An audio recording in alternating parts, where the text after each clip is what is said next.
Ай, Олжеке, болбойсуң бей? Китепти анан деле окуйсуң, тышта чалды аныңды. Тойго кечигип атабыз, апей, баля болду. Ай, тоюңдурайын. Мен канча айттым бей. Барбайм тоюңа. Убактым жок, Мореки китепти окуп атам, Морекини бүтүп алайын, аягын аз калды, жетип алайын ушуга. Сен кийинкичекти да 1 саат барганыбыз пробка жолдун бар. Бол, кеттик. Мен барбайм. Тоюңачы баратканга 1 саат кетет, келгенге 1 саат кетет. Ал жакка барасың 6 саат, 7 саат отуруш керек да. Демек кулгуп калганча тоюп бош жерде багы тоюңдан көрө могу китепти окуп бүтсөм ошол маанилүү да. Олжеке дагы эле окуп жатат. Айланайын, алда китепти бир мен билгенден бир 2-3 бүдален же 4 жолу окуп атасың. Турчу эми айланайын, болем. Кийино, жүр. Ол оомда китептичи тоолор кулаган доор. Бул Айтматов менен Азамат Алтай.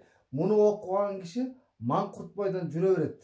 Маңкурт болуп өтөт да, кул болуп, орус кул болуп жүрүп өтөт. Өзүнүн улут экенин, адам экенин унутуп жүрүп өткөрөт. Олжеке, алдагы бир китептен ушу туугандарыбыздын бири эмеси жок бей кадыр-баркычы. Эмне аласың ушу китепти окугандан, Олжеке? Турей. Эмне аласың дейсиң, Кыргыз, мен ошо туугандарыма айтат элем да, бириңе бириң ушуну белек кылгылачы, мейга белегиңер ошол болсун да.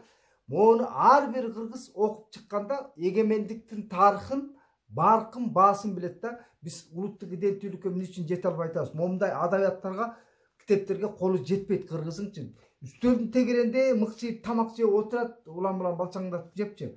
Ошондон көрө мону дүйнөгө саякаттап, тарыхка саякаттың булчу муну окуп чыкканың, репрессия доорундагы Сталиндин канкор заманын түшүнөсүң, Совет мезгилинин адилетсиздигин түшүнөсүң, могу эки улуу тоодой болгон инсандардын баалуулугун түшүнөсүң да. Бул экөө бирине бири канчалык эш болгон, урухи эш болгон булардын.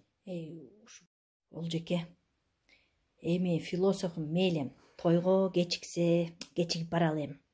Эми качан бүтөсүң алда китебиңди, макул, качан бүтөсүң? Муну бүтөм, Манастын 3 томдугуна кирем. Манастын? Мен бала кезде окуган Манас башка, азыркы жаш курагымда окуган Манас такыр башка. Манастын ичиндеги демократиялык баалуулуктар, Манастын ичиндеги гендердик маселе, Манастын ичиндеги адам укугу жөнүндө маселени Рыспай Исаков мага айтып бергенден кийин мен азыр Манасты бүтүп, окуп, ошондон кийин аны менен маектерди уюштурам. Анан кыргызың ошондо оозун ачып жата берсин. Манас. Тойго тойдум деп калат да кыргызыңчы. Манастын ичиндеги маани мазмуну түшүнгөндөн кийин.